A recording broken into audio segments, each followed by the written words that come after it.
Welcome back to another Diablo Immortal video. In my video yesterday, we began to explore the Sharval Wilds and quickly realized that the only portion of the zone that's available is this very small portion right here, which was actually quite surprising to me. When you take a look at the map, there is quite a bit more to explore, but we're really just getting an initial taste. A lot of this is just walkways to get where you're going and then your basic, your main HUD inside of the new zone.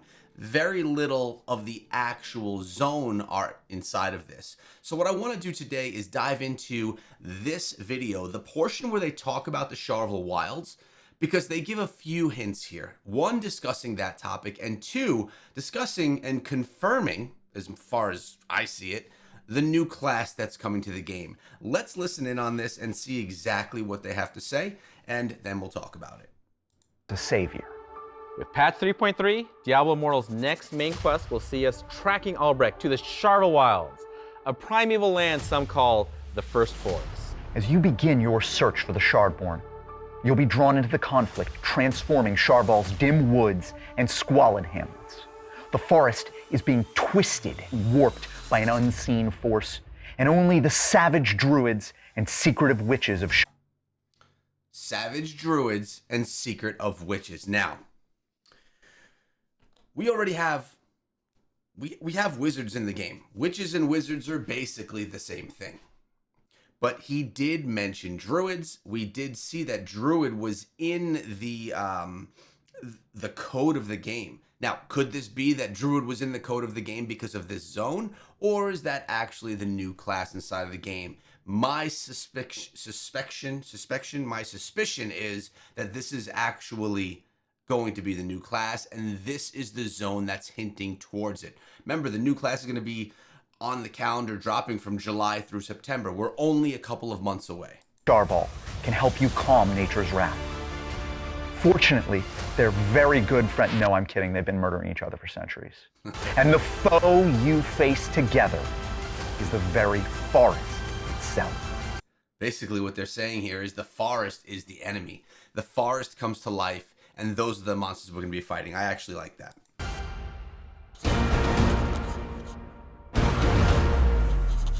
The Fae, hungry spirits of nature, are emerging from the deep woods in record numbers, carrying people off, consuming villages, and rejecting every attempt to appease them. You'll get your first taste of this new monster family in patch 3.3's main quests, with creatures like the massive Loam Eater, swarming Pale Flock, and huggable Roiling Blight. The quest will also take you to new locales that are equal parts gothic and fantastic. The fallow village of Orthrup, the coven house of the untamable Wilds witches, and the forest's lightless, haunting glades. But these are just our first steps into the darkness of the wilds.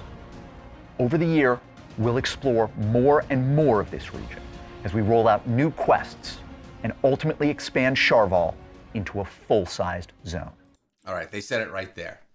Over the year, they'll continue to develop this zone, so we can assume that by the end of the year, we will see the complete new zone. Now, I do have to say that my assumption going into this, I'm not sure why, maybe I didn't read through it full enough, or maybe I was just assuming, we had a full new zone coming. At the end of the day, there's not much here. It just touched the storyline of this new zone. Now, for me, it's not the biggest deal.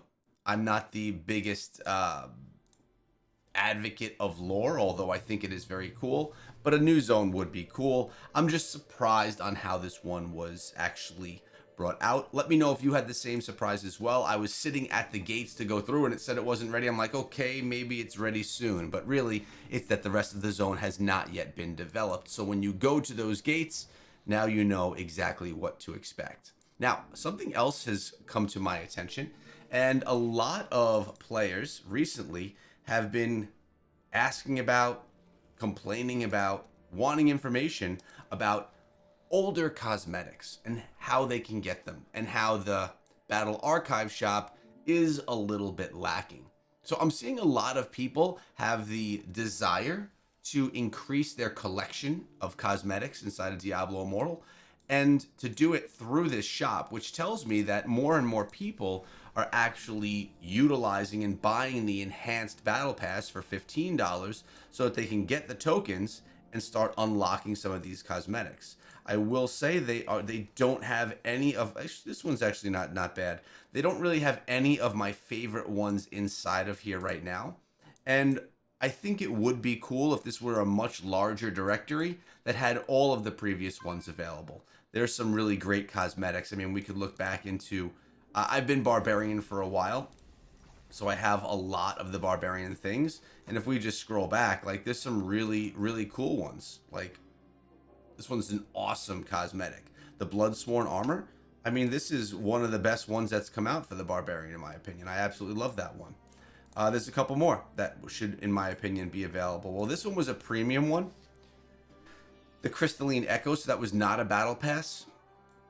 But you have a couple, that was one that was in there. That's also in there. This one we just got, actually, from the Phantom Market. I actually may rock that one. We may rock that one. But having more available to players, it's not the worst idea. Give them a little bit more options inside of Diablo Immortal, since most people, or I should say many people, are not able to engage in the Phantom Market because of the very high price tag. Obviously, these are the most premium cosmetics, they are the most beautiful cosmetics, and they are cross-class cosmetics, and they also, of course, come with these other ones. So I got that bound, this bound, and this bound. I actually really like this cosmetic. I think I'm gonna put this cosmetic on. Let's find it. Let's put it on right now. Probably no one is rocking that cosmetic because everyone's rocking the other one that engaged in the Phantom Market. Let's find this though. Where was that? That was all the way down here, right? And I have the weapon for it as well. Let's equip that. Where's the weapon? The weapon had the, what was it called? No. Where is this thing? Man, we got a lot. I feel very lucky. I'm gonna have to find the weapon because I don't know where it is. We also got the portal though, by the way. That would be not this one, not this one. It's this one right here. We'll equip that. Where is this weapon? These are not it. Huh. Let's go back over to the Phantom Market and see what it actually looks like again. Let's check it out. So the weapon is right here. Okay, so it looks like an axe and it has that green around it. What's it called? The Consumed Verdant Soul Weapon. The Consumed. Let's get this thing now. Let's find it. Now remember, these are bound. Even though they were grabbed from the Phantom Market, these are actually bound, and they're only going to be able to be used on my Barbarian. That's how it... This isn't it, right? Nope. That's how it goes with the additional cosmetics. This is it right here, isn't it? The Consumed. Equip. Pretty cool looking, in my opinion. I think this looks pretty sweet. And this is how we're going to run around West March. Just looking like that. With all the words coming up from our faces. By the way, it's Monday. Turn in all of your battle points. Other events going on. We right now have Trial of the Hordes going on inside of the game. You could also continuously get more of these. Witches' Treasures. Phantom Market. All clans on deck. Easy. And Colossal Surge. Which I still haven't engaged with anymore past the 1,300 points. I am honestly, my friends, on the fence if I want to dive into and try to get myself the new Colossus Engine gem. Going into the update, I thought it was going to be a game-changing PvP gem, but now I'm questioning that based off of the size and how it doesn't have the actual real elements that it would have if it were upgraded in another way. It is a cool looking gem though. Let's see what it shows. Not much. Doesn't show much.